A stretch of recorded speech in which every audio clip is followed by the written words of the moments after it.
Hello friend, welcome back Anita Angrezi grammar channel. In this video we are going to learn imperative sentence की reporting कैसे लिखी जाती है। आपके सामने क्वेश्चन दिए गए हैं, report the following dialogues in the indirect form of narration.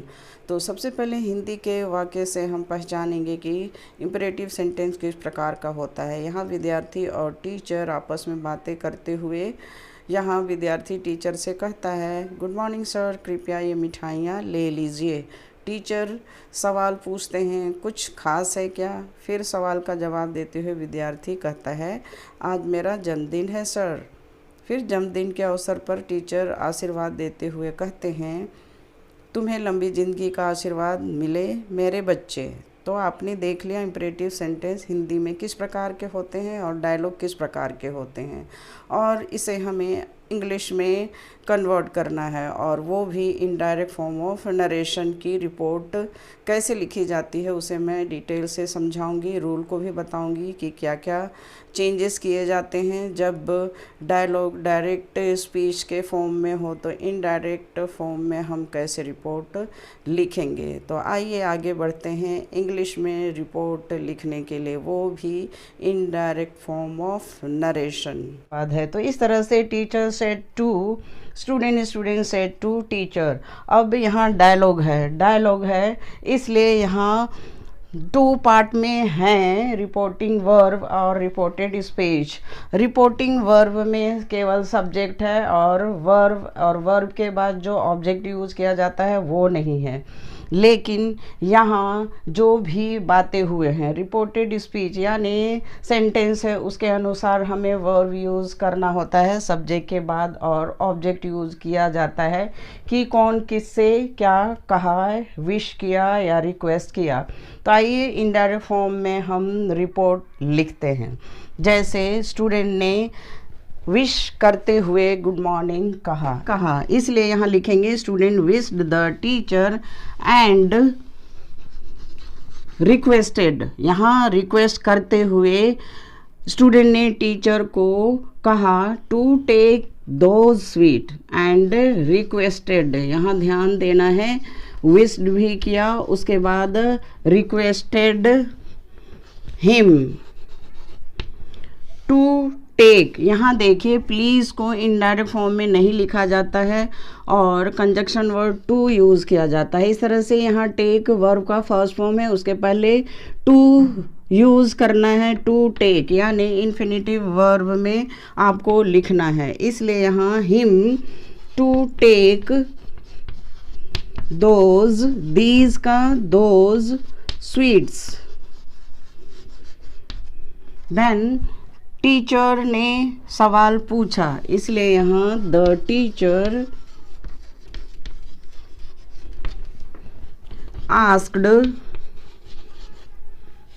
Him या द स्टूडेंट। यहाँ देखिए ये क्वेश्चन है और क्वेश्चन मार्क लगा है। इनडायरेक्ट फॉर्म में हम क्वेश्चन का हम स्टेटमेंट के रूप में लिख देते हैं और क्वेश्चन हेल्पिंग वर्ब से पूछा गया है, इसलिए यहाँ इफ कंजक्शन वर्ड यूज किया जाएगा। Him if there was, statement के लिए हम लिखेंगे there was anything special. फिर सवाल का जवाब दिया स्टूडेंट ने, इसलिए यहाँ एंड स्टूडेंट replied that। ये असर्टिव पॉजिटिव सेंटेंस है, इसलिए यहाँ दैट कंजक्शन वर्ड यूज़ किया जाएगा और टुडे का दैट डे। यहाँ पे टू टाइम दैट है, एक दैट कंजक्शन वर्ड है और दूसरा दैट टुडे का that day was his, my birthday का his birthday. And teacher wished, आशीर्वाद दिया, and the teacher wished him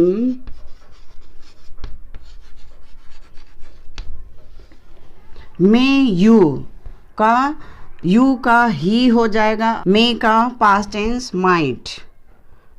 wished him that, conjunction word use किया जाएगा यहाँ भी, that he might live a long life. तो इस तरह से आपने देख लिया कि जो इम्परेटिव सेंटेंस या रिक्वेस्टिंग वाले सेंटेंस है उसको हम इनडायरेक्ट फॉर्म में रिपोर्ट कैसे लिखते हैं। एक साथ मैं आपको बता देती हूँ। Student wished the teacher, student ने टीचर को विश किया, एंड रिक्वेस्टेड और रिक्वेस्ट किया हिम टू टेक दो स्वीट, की मिठाई लिया जाए। द टीचर आस्क्ड, टीचर ने उससे सवाल पूछा कि देयर वॉज एनीथिंग स्पेशल, क्या स्पेशल था। Then again and student replied, student ने रिप्लाई किया क्योंकि सवाल पूछा था। दैट, ये कंजक्शन वर्ड है, और टुडे का that day was his birthday and the teacher wished him, आशीर्वाद दिया उसे, that he might live a long life। इस तरह से कितना आसान है जब आप प्रोसेस को, रूल को समझ लेते हैं।